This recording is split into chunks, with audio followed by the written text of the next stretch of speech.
How to pick. In the QuickBooks menu, select Customers and then Sales Order Fulfillment Worksheet. You will see a dashboard with all the sales orders. If inventory is insufficient in the selected warehouse, the fulfillable column will show as either no or partial. Select the open sales orders that you want to fulfill by selecting the checkboxes on the left and select Send for Picking under Batch Actions. If you have just one open sales order, you can select Send for Picking from the Actions column on the right. On this screen, if you do not wish to fulfill a few items, you can deselect them. Click Next to proceed. Select a picker and add a note if you want to. Click Send to Device or Print Picklist if your device isn't paired to complete the creation of picklists.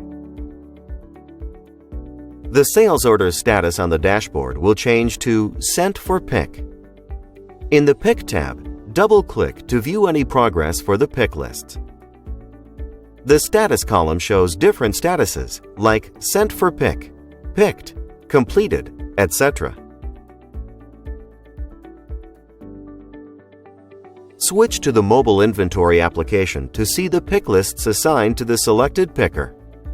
Tap on a pick list to proceed. Tap on each item to continue the picking.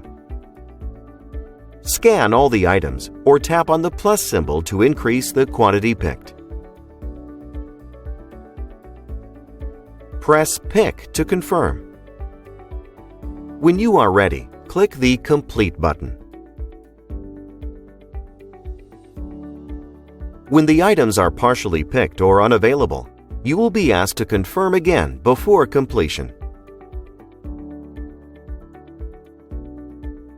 A success message will appear on the screen to indicate completion, and data is synced back to QuickBooks Company File.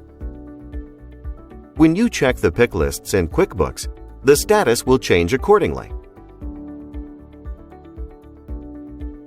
You can also take multiple actions for the pick list, like Print Packing Slip, View Pick List, or Print Pick List. Click on the Update Sales Order to reflect this new status on the customer sales order.